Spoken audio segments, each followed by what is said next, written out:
Eu quero convidar você a abrir aí comigo a sua Bíblia no livro de Hebreus, capítulo 12. Hebreus, capítulo 12, versículo de número 11.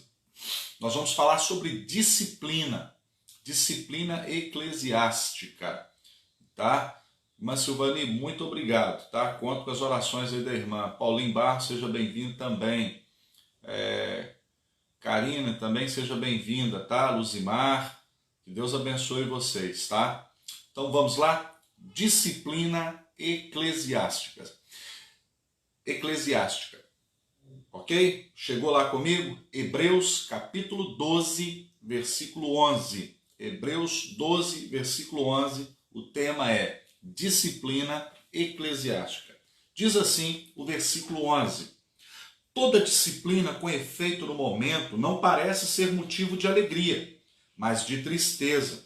Ao depois, entretanto, produz fruto pacífico aos que têm sido por ela exercitado, fruto de justiça. Quando a gente fala de disciplina, a disciplina, primeiro, ela é uma ordem divina. Jesus instituiu, autorizou aos apóstolos a corrigir os membros da igreja que viviam na prática de determinados pecados. Então isso aqui não é coisa que o ser humano inventou, não. Deus açoita e ele corrige a todo aquele que ele recebe por filho. Então qual é o filho que o pai não corrige? Isso aqui nós vamos ver que está aqui no livro de Hebreus 12. Foi o próprio Deus que prescreveu isso aí para o seu povo. Quando a gente olha lá em 1 Timóteo, capítulo 5, no versículo 20, a Bíblia diz assim, ó: quanto aos que vivem no pecado, repreende-os na presença de todos, para que os demais temam. Às vezes é estranho quando você vê um líder, um pastor, enfim, um líder religioso, na frente do púlpito ele chama a atenção de uma determinada pessoa. Na atual sociedade que vivemos, as pessoas pensam, poxa, por que o pastor não chamou essa pessoa no particular? Por que ele não chamou ela lá na salinha? Por que ele não falou lá ao pé do ouvido? Por que ele disciplinou na frente de toda a igreja? Isso não é sensato, não se faz assim, as coisas evoluíram. Mas se você prestar atenção no texto e na leitura que fiz, a Bíblia diz aqui o seguinte: aos que vivem pecando. Aqui dá a ideia então de que você já foi no particular 1, você já foi no particular 2, você já foi no particular 3. Aqui há um cumprimento bíblico. Olha, quando seu irmão pecar, vai lá entre você e ele. Se ele te ouvir, ganhaste teu irmão. Mas se ele persistir, volta lá uma segunda vez e leve com você uma testemunha. Olha aí. Porque pelo depoimento de 2 ou 3 testemunhas, tudo vai ficar estabelecido.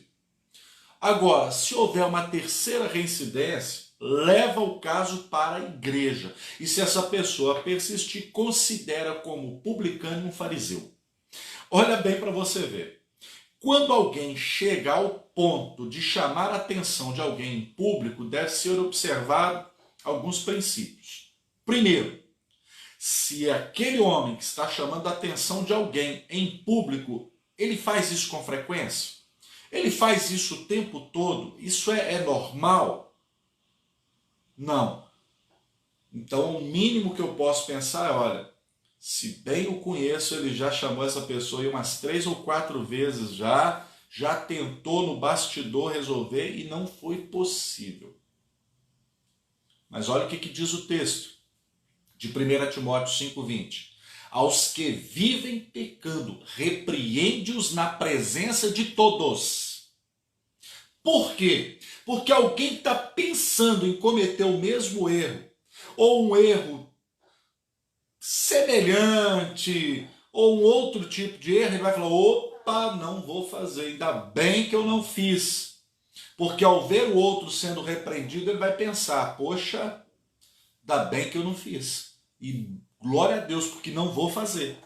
Então a disciplina, ela é extraordinária, ela é fundamental. Lá no Evangelho de Mateus, no capítulo 18, ainda estou na introdução, mas vamos entrar nos pontos legais aqui.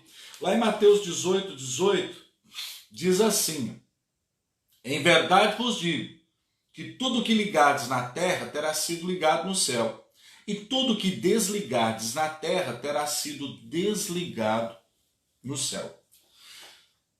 O Código Penal mudou, ou o Código Penal não, o Código no que diz respeito às questões eclesiásticas sofreram uma mudança desde 2002. Não sei se você tem essa informação. Em 2002 houve uma mudança, onde não se podia mais e não pode-se mais usar a terminologia exclusão. Não pode, a igreja não pode mais usar esse termo. Fulano está excluído da igreja porque cometeu esse ou aquele pecado. Essa expressão não pode mais ser usada desde 2002, com risco a penalidade, multa, enfim. Então pode ser usado, de acordo com a legislação atual, o termo desligar. Fulano foi desligado. Agora vamos cá. Eu preferiria o termo excluído nesse caso do que o desligado. Porque o desligado está na Bíblia, está aqui em Mateus 18, 18. Aquele que for desligado aqui na terra terá sido desligado no céu. O termo é muito mais duro, porque ele tem um respaldo até aqui bíblico na sua terminologia. Então, olha bem para você ver. Quantas pessoas já não estão desligadas, desconectadas de Deus há muito tempo? O simples fato, meu irmão, de você ser membro de uma igreja e participar dela, não significa que você está ligado com Deus e que você está de bem com Deus. Deus vai julgar todas as coisas justamente. Então o que nós percebemos aqui é que, olha, cuidado, porque desligamento, ou o termo antigo que era usado, a exclusão, é algo sério. As pessoas dizem, se quiser me excluir, exclui. Se quiser me tirar da igreja aí, pode tirar. Como se fosse algo assim, corriqueiro, como se você estivesse sendo desligado de um clubinho, de um time de futebol. Meu irmão, o termo aqui é muito sério em Mateus 18, 18. Ele está dizendo que se você for desligado aqui na terra, você será desligado no céu. Então o seu desligamento, o seu desmembramento de uma igreja, isso é muito sério, porque isso implica na eternidade. Se você for desligado de forma injusta e de forma equivocada, fique tranquilo. Em 1 João, capítulo 2, versículo 1 diz, filhinhos, não pequeis, mas se todavia pecardes, tendes um advogado junto ao Pai, que é Jesus Cristo, o justo. Então eu tenho um advogado que ele vai pegar a minha causa. Se eu for julgado de forma injusta ou desligado injustamente, isso não se aplica a mim, porque eu tenho um advogado cujo seu sangue me purifica de todo pecado, como está em 1 João, capítulo 1, versículo 7. Então eu posso ficar tranquilo. Agora, quais são os argumentos que são usados hoje para que não haja disciplina na igreja?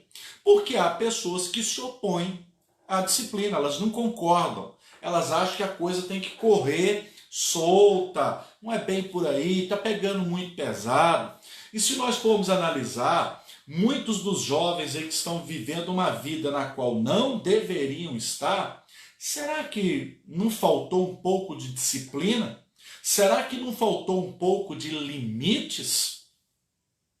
Julgue você. Há uma grande resistência hoje na igreja à prática da disciplina. Essa é bem a verdade.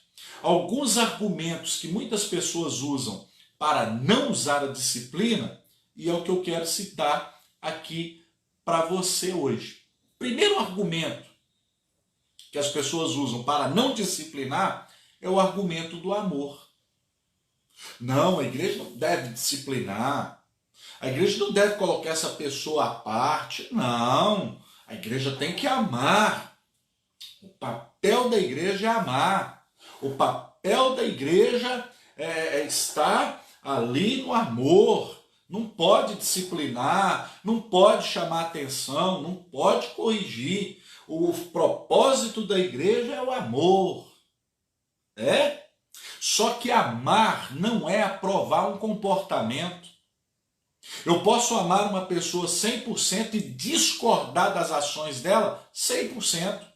Uma mãe que vai visitar um filho no presídio pergunta para essa mãe se ela concorda com as atitudes que levaram esse menino à prisão. Ela vai dizer que não concorda. Ela deixa de amar por isso? Não.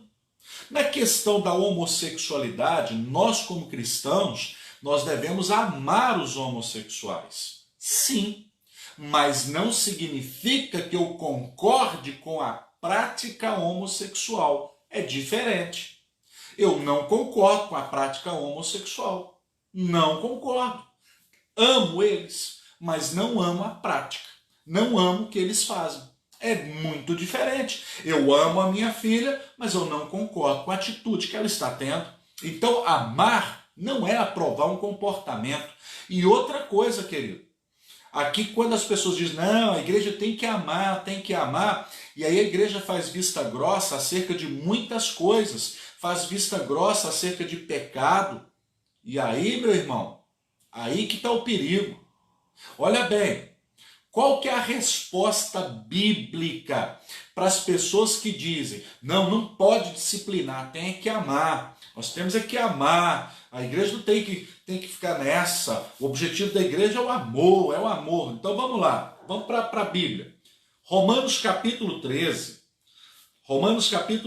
do versículo 8 ao 10. Romanos 13, do versículo 8 ao versículo 10, diz assim: a ninguém fiqueis devendo coisa alguma, exceto o amor em que vos ameis uns aos outros.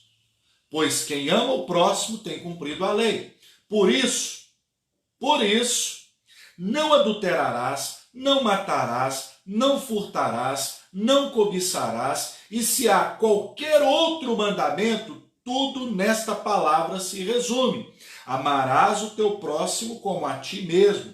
O amor não pratica o mal contra o próximo, de sorte que o cumprimento da lei é o amor. Agora presta atenção, se você leu e entendeu o que está aqui em Romanos 13, do 8 ao 10, você vai perceber que o cumprimento da lei é o amor. Só que aqui não está escrito que por amor eu tenho que fazer vista grossa. Olha bem para você ver isso aqui, olha. O amor não pratica o mal. O amor não faz coisa errada. O amor não é consentir com coisa errada.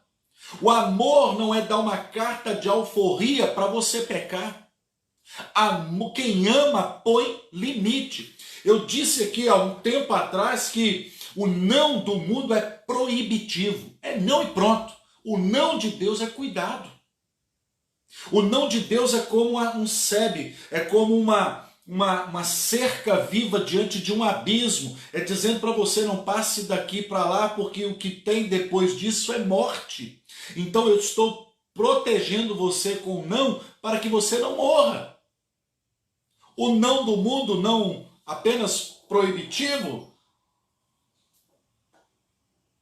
descumpriu, paga a multa e segue a vida. Mas a gente sabe que o descumprimento dos padrões da palavra, as implicações são muito mais graves, são muito mais sérias e podem me comprometer para a eternidade. Então, meu irmão, eu não posso usar esse argumento do amor para não disciplinar. Pelo contrário, quem ama disciplina, quem ama impõe limite. Porque se você diz que ama e não dá limite, você não ama é coisa nenhuma. Você está criando para o futuro um monstro. Eu quero dizer para você, nós, ao cuidarmos dos nossos filhos, fazemos com amor. Mas o mundo, quando disciplinar, é sem misericórdia, tá? É jogando na cadeia mesmo, é jogando para as margens da sociedade. Então quem ama, disciplina. E quem ama não joga no amor um álibi, uma desculpa para não disciplinar, para não punir. Meu irmão, consequência. Toda ação contrária à palavra de Deus vai ter consequência, vai ter punição. E a Bíblia é enfática em dizer lá em 1 João 4, Deus é amor. Deus é amor. Mas Deus também é justiça. Mas ele também é fogo consumidor. Mas esse mesmo Deus que é amor, que se deu para morrer numa cruz por mim e por você, ele está dizendo, não pequeis. Não peca, porque o pecado gera morte. Vai ter consequência. Tem algum amor maior que esse, irmão? De alguém que dá a sua vida pelos seus amigos? Jesus disse isso aos seus discípulos. Ninguém tem maior amor do que esse. De alguém que dá a própria vida pelos seus amigos. Mas, no entanto, esse mesmo Jesus que se deu por amor, ele está dizendo, se você fizer errado, vai ter consequência. Então não pense que amar é dar uma carta de alforria, uma carta de licença para a pessoa fazer o que ela quiser. Não. Aqui em Romanos 13, do 8 até o 10, está muito claro isso aqui. E principalmente o versículo 9, como já li e repito.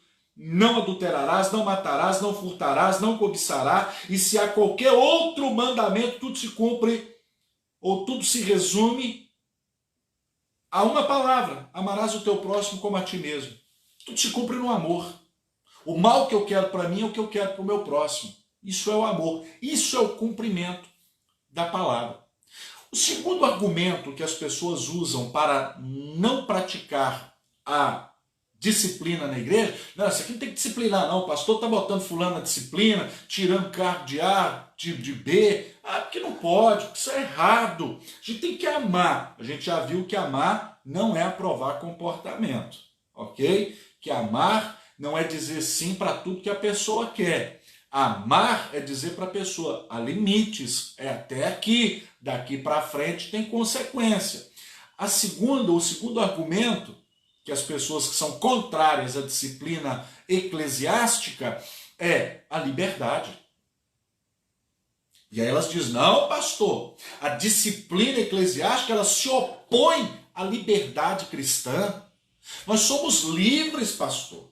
E aqui a religião está tentando botar na gente um jugo, está tentando botar um freio na gente e nos guiar. Jesus nos chamou, pastor, foi para a liberdade. E essa igreja está parecendo mais, é uma prisão, não pode isso, não pode aquilo, não toque isso, não manuseie aquilo outro. Pastor, eu não concordo, porque, na verdade, pastor, a liberdade é que tem que prevalecer. Vamos para a Bíblia? João, capítulo 8, do 31 ao 36. João 8, do 31 ao 36, olha o que diz a palavra. Diz assim, ó. Disse, pois, Jesus aos judeus que haviam crido nele. Se vós permanecerdes na minha palavra, sois verdadeiramente meus discípulos. E conhecereis a verdade vos libertará. Respondeu-lhe, somos descendência de Abraão e jamais fomos escravos de alguém. Como dizes tu, sereis livres? Replicou-lhes Jesus. Em verdade vos digo que todo aquele que comete pecado é escravo do pecado. O escravo não fica sempre na casa, o filho sim, para sempre. Se, pois, o Filho vos libertar, verdadeiramente sereis livres. O que as pessoas estão dizendo é, não, a gente tem que ser livre. Esse negócio aí está querendo prender a gente. Cadê o amor? Cadê o amor? É o amor pode tudo. O amor prega a liberdade. Nós podemos fazer o que quiser. A Bíblia está dizendo que quem comete pecado se torna escravo do pecado. Então a minha liberdade tem limite. Irmão, você mora num país livre chamado Brasil. Nosso país é um país livre, sim ou não? Claro que é, mas tem leis, tem regras. Se você não as cumprir, você será penalizado. E aí eu pergunto para você, no Brasil tem Código Civil? Tem. Na empresa onde você trabalha tem regra? Tem, mas você é livre. Faz lá na sua empresa o que você quiser. E vamos ver o que acontece. Não, a minha empresa... Mas lá não, lá é empresa, nós estamos falando da igreja. Igreja também tem regra. E o livro de regra da igreja está aqui, ó. É Bíblia. É bem verdade que tem muito homem colocando coisas que Deus não colocou, proibindo coisas que nem Deus proibiu. É verdade? Claro que é. Mas você sabe por que você está lá? Porque você não estuda a palavra. Então, quero te dizer, que se você é de uma igreja na qual lá eles estão dizendo, não toca nisso, não prova aquilo, não use aquilo, não manuseie aquilo outro, e se você descumpre, você peca. Não porque aquilo em si seria um erro, mas porque, como você está debaixo de uma autoridade, que é o teu pastor, o teu líder, o descumprimento de uma palavra dada por ele é que gera o pecado. Percebe? É a transgressão, é a desobediência. Ô, meu irmão, isso aqui é muito claro, é muito simples de se entender. Ok? Facílimo. Então o que nós estamos percebendo aqui? Tem um monte de gente falando, não, a disciplina ela se opõe à nossa liberdade, eu posso fazer o que eu quiser. Pode, desde que não seja pecado. Pode, desde que a Bíblia não condene o que você está querendo fazer. Você é livre para exercer a sua liberdade cristã com responsabilidade, ok? Com maturidade. Um texto que me chama muito a atenção, do apóstolo Paulo, deixa eu ver se eu localizo ele aqui para me citá-lo para você de forma precisa. É uma palavra que Paulo escreve aos Gálatas, capítulo 5, versículo 1 em diante, diz assim: para a liberdade foi que Cristo nos libertou. Permanecei, pois, firmes, e não vos submetais de novo ao jugo de escravidão. Eu, Paulo, vos digo que se vos deixar de circuncidar, Cristo de nada vos aproveitará. De novo testifico a todo homem que se deixa circuncidar, que está obrigado a guardar toda a lei. De Cristo vos desligastes, vós que procurais justificar-vos na lei, da graça decaíste, porque nós, pelo Espírito, aguardamos a esperança da justiça que provém da fé. Porque em Cristo Jesus, nem a circuncisão, nem a incircuncisão tem valor algum, mas a fé que atua pelo amor. Então o que eu quero que você entenda? Jesus me chamou para a liberdade. Mas essa liberdade que Jesus me chamou não me dá direito a pecar. Aqui os Gálatas achavam o seguinte: não, nós temos que seguir Jesus. Claro, Jesus é o cara, mas nós temos que cumprir a lei. Aí Paulo está dizendo, Jesus cumpriu a lei e nos ofereceu a graça. E o que Paulo está dizendo aqui é o seguinte: se você quiser cumprir um item da lei, você será obrigado a cumprir a lei toda. E se você tropeçar em um itemzinho da lei, você é culpado de toda ela. E eu vou te contar, são 613 mandamentos. Quer cumprir a lei? Então cumpra tudo. Se tropeçar em um, é culpado dela toda. Tem consequência ou não tem? Tem limite ou não tem? Jesus ele cumpriu a lei e ele me ofereceu a graça. Agora, eu não posso dar ocasião para libertinagem. Eu não posso me tornar novamente prisioneiro daquilo que Jesus me libertou. Então, o que nós temos que analisar aqui, meu irmão? É o que a Bíblia está dizendo. A disciplina eclesiástica, ela existe. A disciplina eclesiástica existe. Argumento do amor para não executá-la é pecado, porque quem ama corrige, quem ama impõe limite. Ponto 2. Ah, pastor, a disciplina eclesiástica, ela se opõe à nossa liberdade. Eu já te mostrei aqui que não, muito pelo contrário. Nós somos livres, mas tem limite. Até na sociedade que a gente vive, que é uma sociedade livre, ela tem limite. Olha aqui Tiago, capítulo 1, versículo 25. Tiago 1, 25 diz assim: mas aquele que considera atentamente na lei perfeita, lei da liberdade, e nela persevera, não sendo ouvinte negligente, mas operoso praticante, esse será bem-aventurado no que realizar.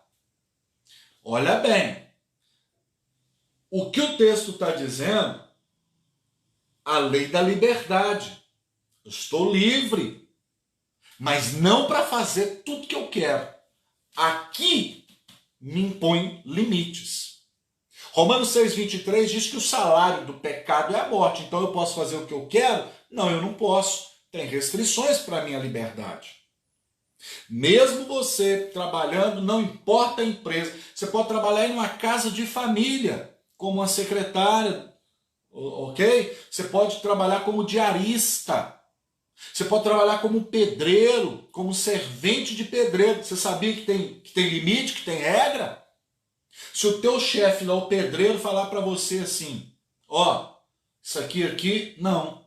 Se você fizer, você está pecando, você está errado. Por que na igreja as pessoas querem fazer tudo que quer? Sabe o que me chama a atenção? Quando uma pessoa vai para o islamismo, lá na cidade onde eu fui pastor antes de vir para cá, uma família de uma cidade próxima, todos eles se converteram ao Islã. Todos eles assumiram a religião islâmica. Moral da história. Na mesma semana, a esposa do cara começou a botar o véu, as filhas, e as orações com tapetinho, com tudo, arrumaram ao Corão, traduzido em português, e fizeram exatamente tudo aquilo que o Islã determinava. Os jejuns, tudo. Agora, o cara vem para o cristianismo e quer adaptar o cristianismo ao estilo de vida dele. Isso está errado.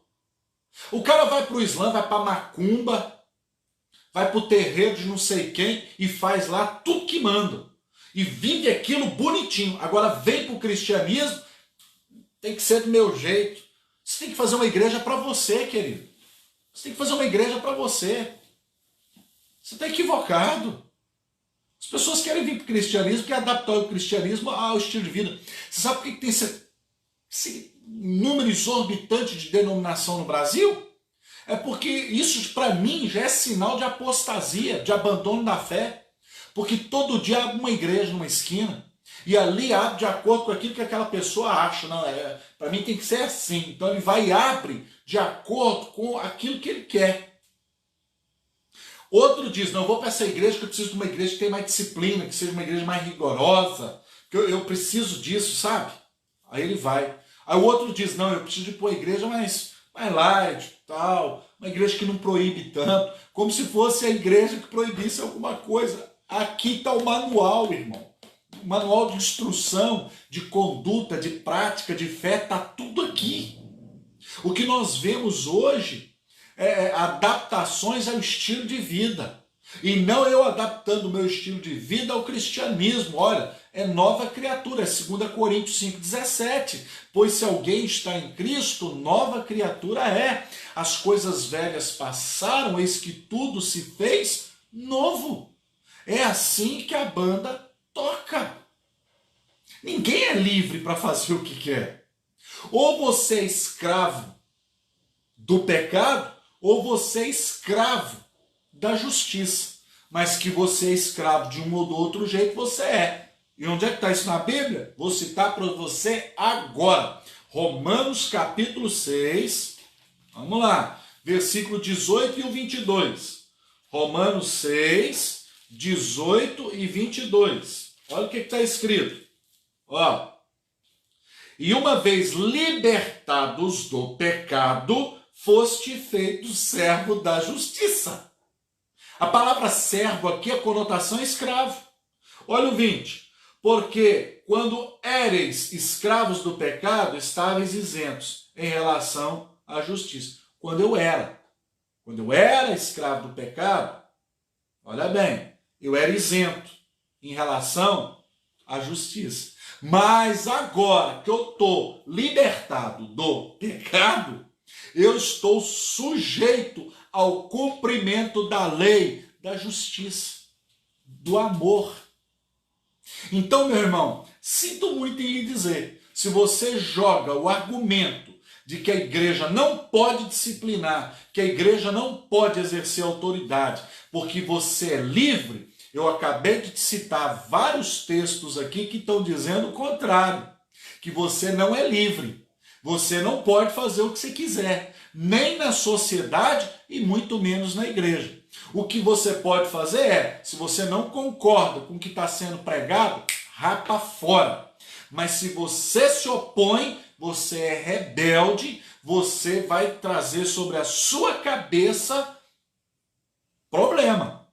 Porque a Bíblia apoia a disciplina e a Bíblia exige a disciplina. E quem ama, corrige, quem ama, disciplina. Amém? Então não existe essa liberdade absoluta, não. Olha agora, Romanos 6, versículo 22. Agora, porém, libertados do pecado, transformados em servos de Deus, tendes o vosso fruto para a santificação e, por fim, a vida eterna.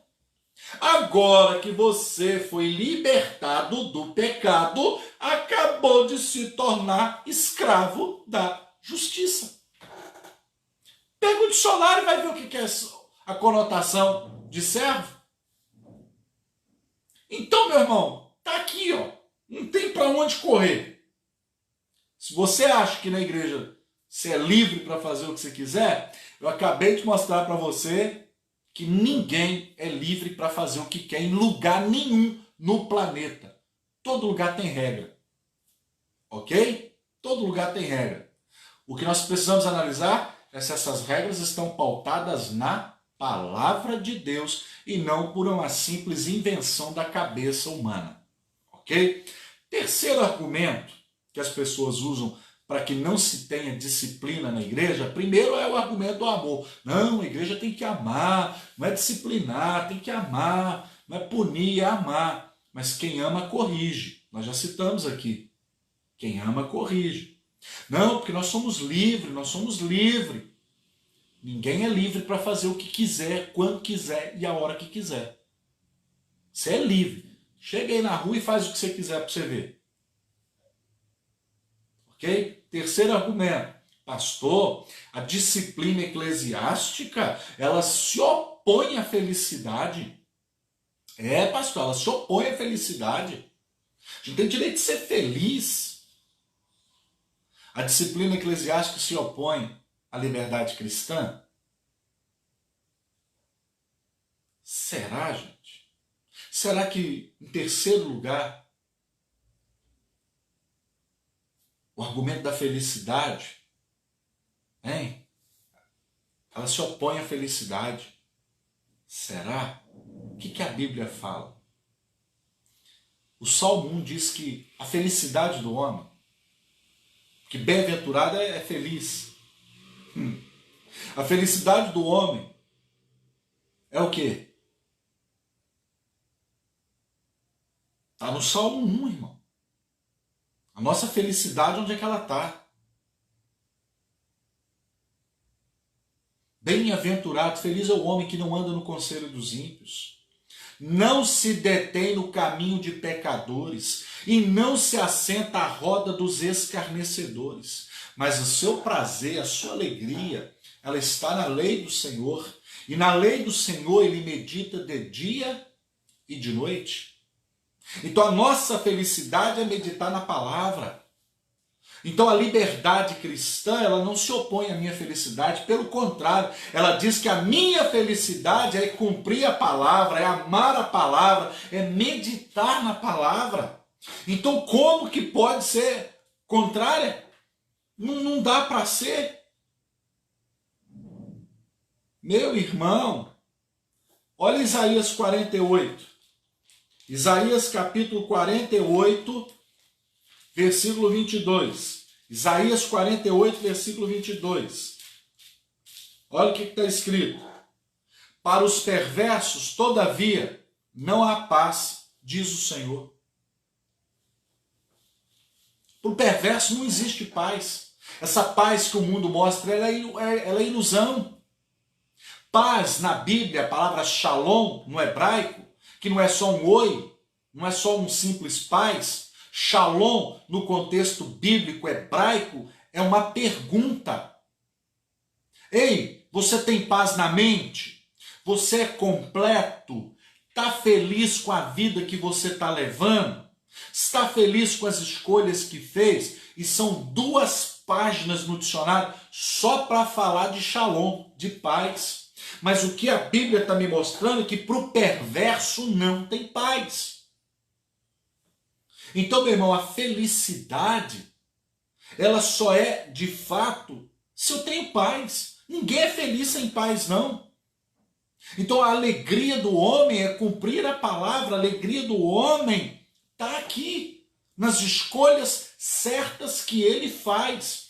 Quando eu olho para Deuteronômio, capítulo 8, olha lá comigo, Deuteronômio, capítulo 8, do 11 ao 14. Deuteronômio do 8, do 11 ao 14 diz assim: guarda-te, não te esqueças do Senhor, teu Deus, não cumprindo seus mandamentos, seus juízos, seus estatutos que hoje te ordeno, para não suceder que, depois de teres comido e estiveres farto, depois de haveres edificado boas casas e morado nelas, depois de se multiplicarem os teus gados e os teus rebanhos, e se aumentar a tua prata, teu ouro, e ser abundante tudo quanto tens, se eleve o teu coração e te esqueças do Senhor teu Deus, que te tirou da terra do Egito e da casa da servidão. Quando você estiver bem, feliz da vida, usufruindo de tudo, não se esqueça que foi Deus que te tirou lá do buraco onde você estava e te colocou na posição que você se encontra hoje. As pessoas têm memória curta. Enquanto a gente está na miséria, enquanto a gente está na derrota, a gente ora, a gente busca, a gente jejua, consagra, faz corrente do não sei o que, de não sei quantos dias tal. Agora eu conquistei, a minha propriedade aumentou, me enriqueci. Esqueci de Deus. Quantas pessoas estão dizendo também, isso aqui ó, consegui com o meu braço, pastor. Eu consegui com o meu trabalho, pastor. Eu consegui, ó, com o suor do meu rosto. Olha o que diz aqui, olha. Deuteronômio, capítulo 8, o versículo de número 17 em diante. Não digas, pois, no teu coração, a minha força e o poder do meu braço me adquiriram estas riquezas. Antes te lembrarás do Senhor teu Deus, porque é Ele o que te dá força para adquirir riquezas, para confirmar a sua aliança que sob juramento prometeu aos teus pais, como hoje se vê. Quando você conquistar alguma coisa, lembra que foi Deus quem te deu, que foi Deus que te fortaleceu. E a minha alegria não está nas coisas, a minha alegria não está nos meus bens, a minha alegria está no meu Deus, é nele. Então a disciplina eclesiástica, ela não se opõe à felicidade.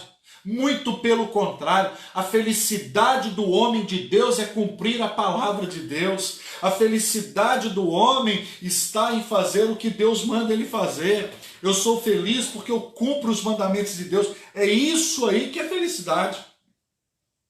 Você está confundindo felicidade, filho, com momentos de prazer. Você está confundindo felicidade com coisas passageiras. A nossa felicidade, ela não é transitória, ela não depende de onde eu estou, mas como eu estou diante de Deus. Porque eu posso estar morando, querido, numa cobertura e estar vivendo uma depressão terrível, estar vivendo o pior momento da minha vida, com a minha despensa cheia, com o meu cartão de crédito ilimitado, com a minha conta bancária, vai bem, obrigado. E isso aí não significa que eu serei uma pessoa feliz. Ok? Então a minha felicidade é cumprir a palavra. A minha felicidade é honrar o Deus que eu sirvo. O Deus que me libertou, o Deus que se fez carne e morreu na cruz por mim. Então você usar o argumento que não pode ter disciplina na igreja, porque a gente tem direito de ser feliz, então você não sabe o que é felicidade. Porque se você acha que felicidade é fazer churrasco com os amigos no final de semana, tomando da número 1 a 51, você vai me desculpar, mas você não sabe o que é felicidade. Porque na verdade você é o filho daquele cara lá de Lucas 15, o que ficou em casa. O pai do filho pródigo, lembra? Um foi embora, o outro ficou em casa. O que ficou em casa falou assim, papai, nunca me deu um cabrito, hein, para me celebrar com meus amigos. Se você acha que felicidade é fazer churrasco com a galera, você não sabe o que é felicidade. Lamento em te dizer que a amizade conquistada na beira de uma churrasqueira só dura enquanto tem carne. O dia que a carne acabar, acaba a alegria, acaba a amizade, acaba tudo. O meu irmão, acorda, porque a verdadeira felicidade não é isso. Não está nisso. Você está equivocado que quer ser feliz. E se você não é feliz cumprindo a palavra de Deus, tá simples aí, ó.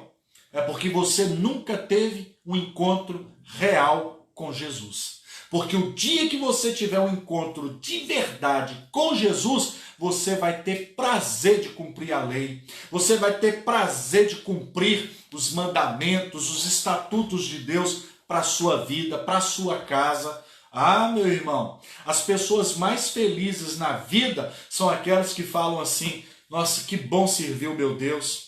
Que bom me submeter à palavra dele, à sua lei. Alegrei-me quando me disseram, vamos para o churrasco.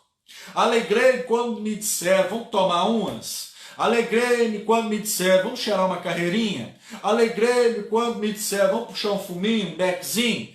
Alegrei-me quando me disseram, vamos à casa do Senhor. A minha alegria está na casa de Deus. A minha alegria está em servir ao Senhor. A minha alegria está em me submeter a Ele.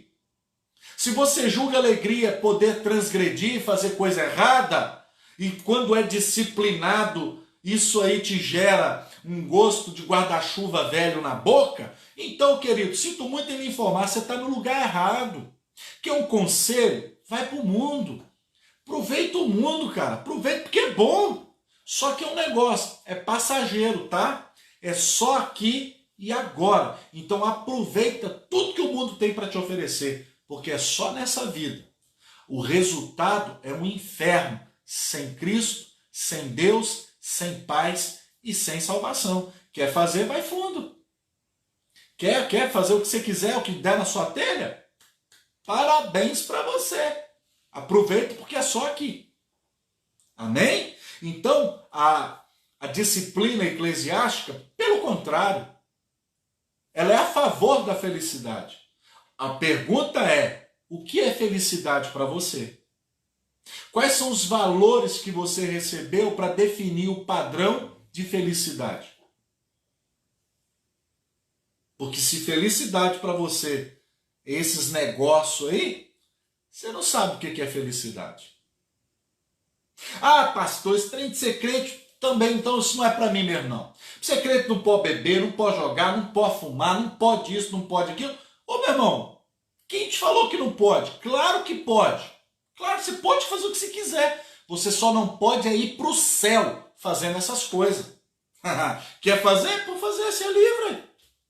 Agora, assuma a consequência. Assuma a fatura quando ela chegar. Seja feliz.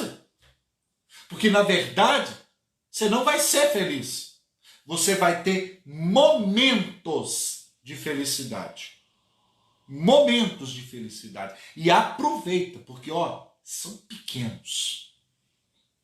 Agora, quando a minha alegria, quando a minha liberdade, quando a minha fé, quando o meu amor estão firmados no Senhor, aí, meu irmão, pode ter quarentena, pode ter quebra da bolsa, pode o mundo falir, porque o que eu canto é: sou forasteiro aqui, em terra estranha estou, do reino lá do céu, embaixador eu sou. Eu estou aqui é de passagem.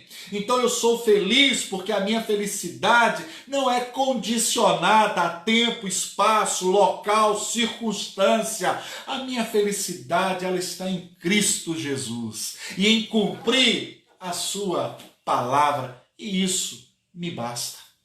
Isso me basta para ser feliz. Amém? Você está entendendo? Um outro argumento das pessoas que se opõem à disciplina eclesiástica, a disciplina na igreja: não, pastor, a igreja não pode disciplinar, porque a igreja tem que pegar o amor. Mas eu te mostrei aqui, citei os textos: quem ama corrige, quem ama disciplina.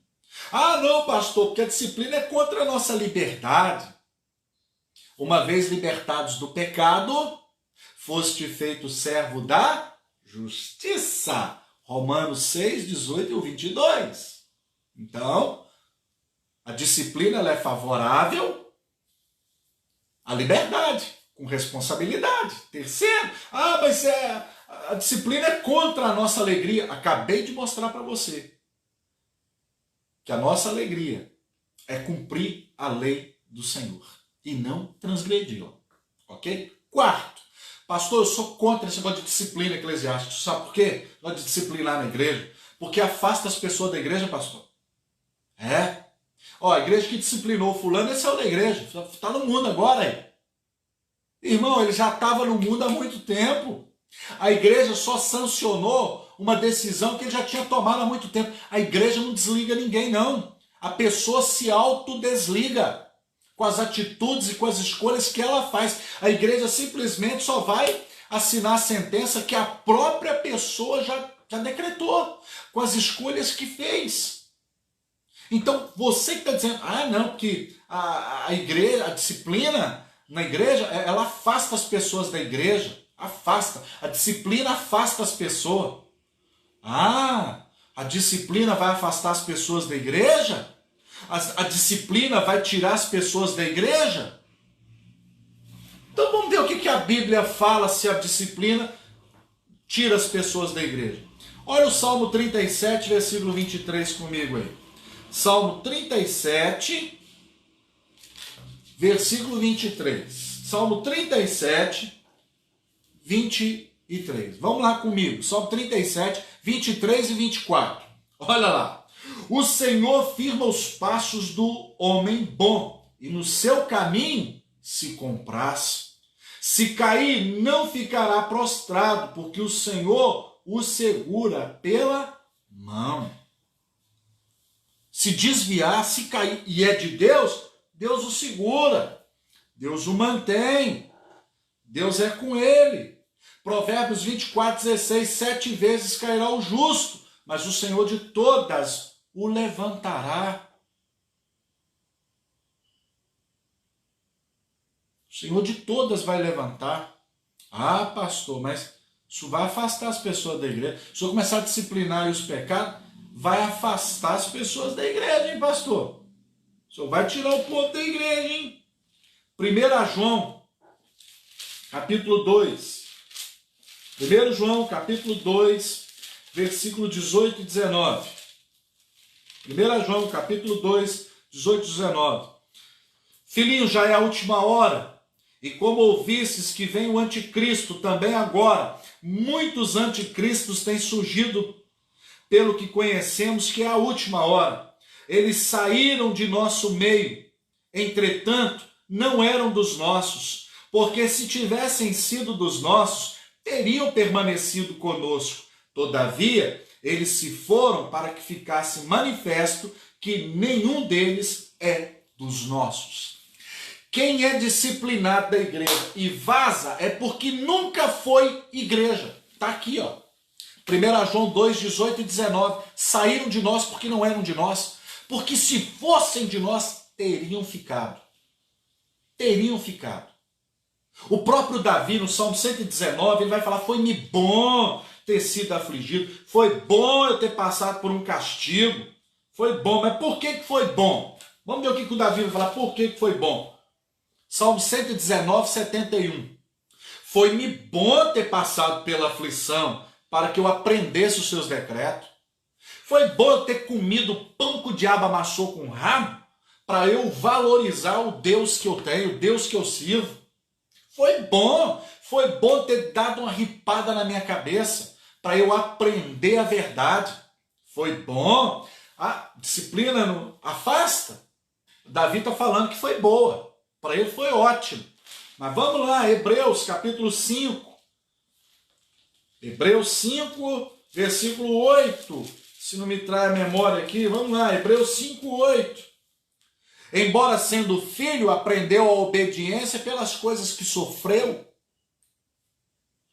Quando o cidadão está desligado, sabe o que acontece com ele? Desligado na terra, desligado no céu. Mateus 18, 18. Sabe o que vai acontecer com essa pessoa?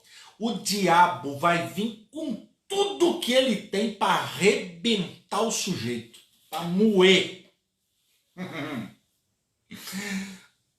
E você sabe por que a igreja tem que desligar? Você sabe por que quando a pessoa está errada ela tem que ser desligada? Porque se ela for de Deus, ela vai se arrepender, ela vai ponderar e ela vai pensar. Se a igreja não toma atitude nenhuma com a pessoa, porque não, senão ela vai sair da igreja, porque senão ela vai afastar, a igreja vai entrar na mesma sentença que aquela pessoa, porque é passivo de morte, não é só quem comete o pecado, não, é quem consente com quem está pecando também. Onde que está escrito isso, pastor? Romanos 1,32. É passivo de morte, não só os que fazem, mas quem consente com os que fazem. Se você faz vista grossa para quem está pecando, você vai ser condenado junto com a pessoa. Agora, a igreja de Corinto caiu nessa bobagem. Olha o que Paulo vai falar para a igreja. Entrega esse indivíduo para Satanás, para o diabo moer o lombo dele. Que isso, pastor? Tem isso na Bíblia? Vem comigo. 1 Coríntios capítulo 5. Olha bem. Vamos lá. Vou começar do versículo 1 até o versículo 5. 1 Coríntios 5, do 1 ao 5. Geralmente se ouve que há entre vós imoralidade. E imoralidade tal como nem mesmo entre os gentios. Isto é, haver quem se atreva a possuir a mulher de seu próprio pai. Olha o que estava acontecendo. O garoto aqui, cheio de testosterona, olhou para a madrasta, mulher do pai dele, e dormiu com a mulher do pai dele, ou seja, com a madrasta dele. A igreja sabia, olha bem. E contudo andais vós ensoberbecidos, e não chegastes a lamentar, para que fosse tirado do vosso meio quem tamanho ultraje praticou. Ou seja, vocês estão sabendo que tem gente praticando prostituição dentro da igreja, e vocês não tomam uma atitude. Vocês ficam imparcial, com cara de quem tipo assim, não estou sabendo de nada, não vou entrar nisso, isso não é da minha conta. Paulo está falando, vocês são doidos? Olha agora o 3. Eu, na verdade, ainda que ausente em pessoa, mas presente em espírito, já sentenciei, como se estivesse presente, que o autor de tal infâmia seja, em nome do Senhor Jesus, reunidos vós e o meu espírito com o poder de Jesus, nosso Senhor, entregue a Satanás para a destruição da carne, a fim de que o espírito seja salvo no dia do Senhor.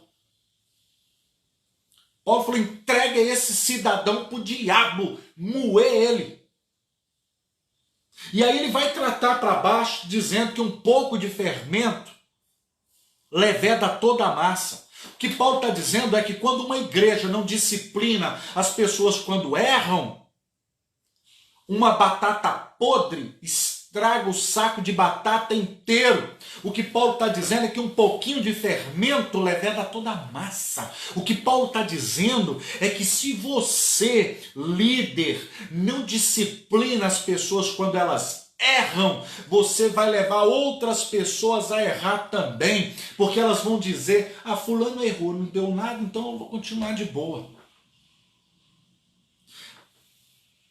Você da igreja que sabe que tem pessoas fazendo coisas que não devia fazer e fica de bico fechado, você é tão corrupto quanto ela, você é tão pecador quanto ela, você é tão adúltero quanto ela. Tá aqui, ó. Ou então pega aí a sua Bíblia, 1 Coríntios capítulo 5, e rasga e joga fora. Mas é o que está aqui. Meu irmão, não vamos disciplinar não, porque vai afastar da igreja. Se você não disciplina, você afasta Jesus da igreja. É o que Paulo está dizendo aqui. Um pouco de fermento vai estragar, vai levedar a massa toda. Paulo está dizendo, meu irmão, vocês têm que ser uma nova massa, sem fermento. Leia depois o restante dos versículos, que você vai ver o que eu estou te falando. Nós precisamos entender que a disciplina foi o próprio Deus que a criou. Toda a sociedade sem limite, meu irmão, é uma sociedade perigosa, perniciosa. Cuidado, abra teu olho. Deixa eu indo aqui, porque o meu tempo já explodiu. Mas vamos embora, porque ontem eu não tive. Se você estiver entendendo essa palavra, você vai ficar ligado comigo. Quinto argumento. Pastor, eu não concordo com a disciplina eclesiástica, você sabe por quê? Porque isso é hipocrisia. Porque disciplina fulano não disciplina Beltrano, né? Porque o Beltrano não disciplina porque ele é da família do fulano de tal, é a família dos bambambam da igreja. Então eu sou contra a disciplina na igreja porque isso é hipocrisia, porque só disciplina os pobrezinhos, só disciplina os coitadinhos, né? Os bonzão mesmo, o filho do fulano, filho do ciclano, ninguém disciplina, né? Porque é filho do fulano, então, né? Então eu não concordo com a disciplina porque ela é hipocrisia. Ah, é? Será? O que a Bíblia fala? 1 Coríntios 6. 1 Coríntios capítulo 6. Vamos lá, vamos ver o que a Bíblia fala. Se o argumento que você usa está bom. Paulo censura o litígio entre os irmãos. É até o 11, eu vou ler rápido. Aventuram-se alguns de vós, tendo questão contra outro, a submetê-lo a juízo perante o injusto, e não perante aos santos? Ou não sabeis que os santos vão julgar o mundo? Ora, se o mundo deverá ser julgado por vós, sois acaso indignos de julgar as coisas mínimas? Não sabeis que havemos de julgar os próprios anjos? Quanto mais as coisas dessa vida, entretanto vós, quando tendes algum negócio terreno, constituís um tribunal daqueles que não têm nenhuma aceitação na igreja. Para vergonha vos digo, não há porventura nenhum, ao menos um sábio entre vós, que possa julgar no meio da irmandade, mas irá um irmão a juízo contra outro irmão, e isso perante incrédulos. O só existir entre vós uma demanda, já é uma completa de uma derrota. Leia até o versículo 11 para você ver. Meu irmão, só se eu não souber. Porque o que der no Chico vai dar no Francisco. Só se eu não souber. Se eu souber, pode ser o fundador da igreja, o querubim ungido da igreja. Se eu for o pastor e eu souber, ele vai ser disciplinado. Ele vai ser chamado para uma conversa. Eu vou fazer uma apuração. Eu vou investigar. Só se eu não souber. Só se eu não souber. Todos duvidam disso até chegar o dia. Todas as igrejas que eu já pastoreei, e tem muitos membros aí, ó, que eu estou vendo umas fotinhas aqui, de muitos membros que eu já pastoreei, sabe o que eu estou falando. Eu estou quicando se é o maior dízimo, se é o irmão mais influente. Errou, filhão. Está passivo de ser disciplinado como qualquer outro. Aqui não tem grande nem pequeno, são todo mundo igual. A igreja que eu pastoreio é assim. E tem um monte de ovelhas que eu já pastoreei e que estão me vendo aqui agora. E elas podem escrever aí nos comentários aí, que eu não tenho o domínio do dedinho delas. Pode escrever se eu não fiz isso aí, se eu já fiz vista grossa, se eu aliviei para alguém porque ele era o bambambam da igreja. Estou quicando, meu negócio é com Deus, porque eu vou ter que dar conta um dia. Hebreus 13:17 diz: obedecei aos vossos pastores e sujeitai-vos a eles, porque velam por vossas almas, como aqueles que também hão de dar conta dela. Então, já que eu vou ter que dar conta, eu prefiro ficar de mal contigo do que com Deus, querido. Gálatas 1:10, importa eu agradar a Deus do que aos homens. Então, é isso aqui. Vamos parar com esse negócio de hipocrisia. Só se eu não souber. Agora, tem panelinha na igreja? É lógico que tem. Tem muita igreja que tem panelinha? Tem. Não toca não, porque isso aqui é o ungido do pastor. Isso aqui é o fulano de tal. Isso aqui é a galinha dos ovos de ouro. Não põe a mão não. Não põe uma vírgula. Se errar, vai levar para a testa. Se eu errar, a igreja tem que me disciplinar. Me disciplinar. Eu não vou aliviar, meu irmão, porque eu não vou ficar de bem com você e me lascar com Deus, não. Não vou. Vou falar, meu irmão, com muita dor no coração. É com muita tristeza. Mas o irmão vai ficar aqui no canto um tempinho, tá? Eu não vou chegar lá na frente da igreja e expor, igual eu vejo muitos fazendo, que isso é falta de inteligência. Mas ela vai ser afastada dos cargos, fica aí. Vai refletir no que você fez.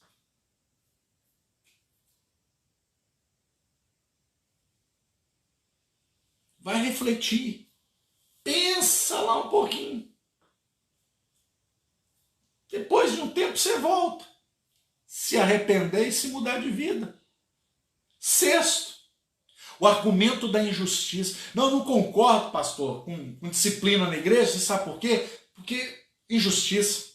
A disciplina eclesiástica ela pode ser aplicada injustamente ou ser utilizada como instrumento de perseguição. Pastor está perseguindo fulano. Pastor está perseguindo. Isso é perseguição. Porque a minha família é isso, minha família é aquilo, estão me perseguindo. Então eu sou contra a disciplina, porque a disciplina ela é injusta. Libera uns e arrebenta com outros. Isaías, capítulo 5. Isaías, capítulo 5, versículo 20 e 22.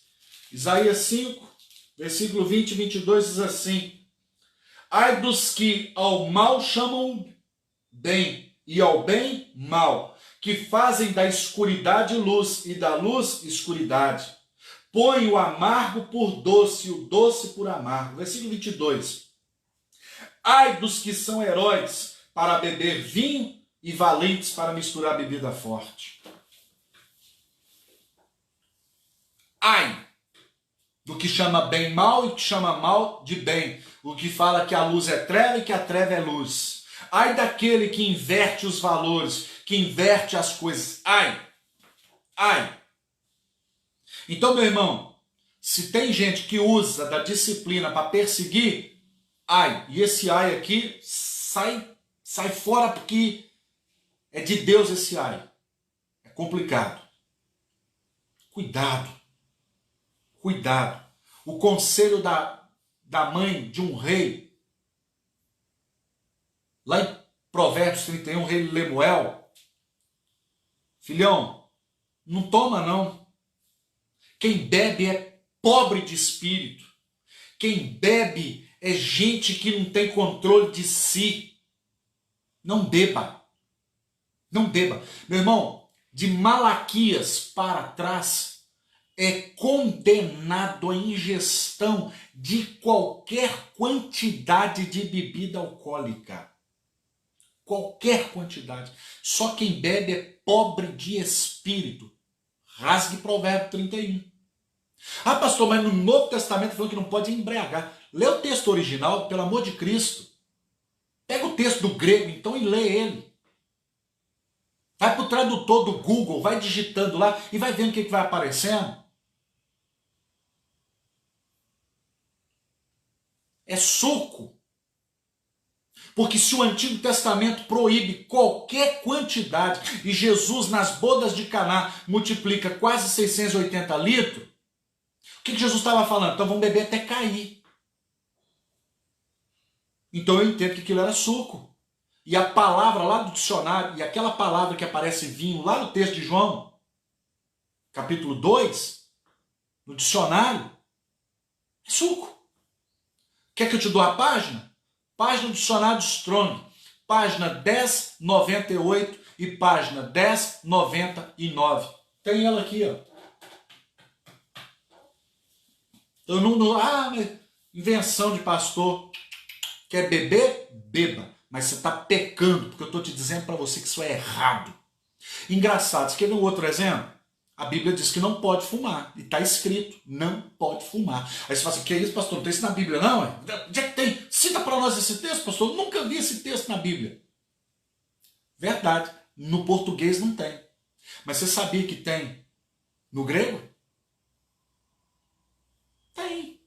A palavra para fumar no grego é tufo. Está lá em Timóteo. Que no português é ensoberbecer. Então eu posso fumar, sabe por quê? Porque não está escrito na Bíblia assim, ó, não pode fumar. Onde é que está escrito? Não pode fumar. Se não tem, então eu posso. É o mesmo princípio da bebida. Não posso embriagar, ué. Se eu entendo que a palavra ensoberbecer no grego é tufo, e tufo significa inflar, fumar, puxar fumaça, tragar, e lá está falando, não faz. Então a mesma se aplica para a bebida. Ah, meu irmão, ó, você larga a mão de ser bebedor, converte-se, se liberta desse vício, peça a Deus para te libertar, não pega texto para distorcer, para você fazer o que você quer, não, tá? Em breve, irmãos, eu vou estar soltando lá no canal do YouTube esses textos lá no grego, com dicionário, com tudo bonitinho escrito para você ir lá pesquisar. Tá bom? Então, olha, não vem com esse papo que isso é injustiça. Justiça. A Bíblia está muito clara. Cuidado para você que está falando de coisa que é do diabo, você está falando que é de Deus. E cuidado que tem coisa que é de Deus e você está falando que é do diabo. Ai! Ai! Caminhando aqui para o meu final, porque hoje eu estou descontando de ontem que não teve por questão de queda da internet. Qual é a necessidade de disciplina? Simples. Combater o pecado dentro da igreja. Não permitir que o sal perca o sabor, como está em Mateus 5,13. Se o sal for insípido, de nada mais vale, a não ser para ser pisado pelos homens. Qual que é o objetivo, pastor, da disciplina? Impedir que a propagação do mal ocorra dentro da igreja. É lançar fora o fermento velho da maldade, da malícia, é pôr fora, como está em 1 Coríntios 5, versículos 6 e 7. É vindicar a honra de Jesus Cristo e a boa reputação do Evangelho. É para isso que serve a disciplina na igreja, evitar que o juízo de Deus caia sobre a igreja. Apocalipse capítulo 2, do 18 ao 29. É para isso que tem que ter disciplina na igreja. É porque se não tiver, Deus vai enviar juízo e aí sai de baixo. Porque aí o negócio vai ser terrível. Você não imagina o que é o ai de Deus. Levar. Para que eu... Da disciplina, pastor, é levar o povo ao arrependimento e a recuperar a ovelha que se perdeu. É para isso. A forma bíblica da disciplina é baseada na gravidade, notoriedade do pecado. Veja os estágios para tratar um irmão que caiu. Isso está lá em Mateus 18, do 15 ao 17. Errou, não expõe, não põe na rede social. Vai lá, você sozinho, conversa com ele. Se ele te ouvir, você ganhou ele. Se ele permaneceu, leva 2 ou 3 testemunhas. e repreende ele, fala com ele, exorta ele. Se ele não te ouvir, leva para a igreja. E aí, meu irmão, se continua, considera publicano e fariseu.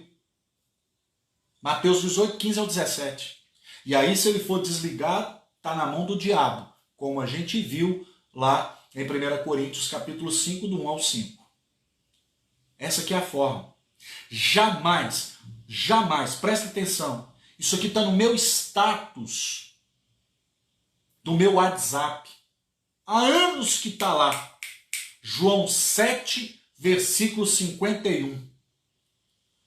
Acaso a nossa lei condena um homem sem ouvi-lo e sem saber o que ele fez? Não.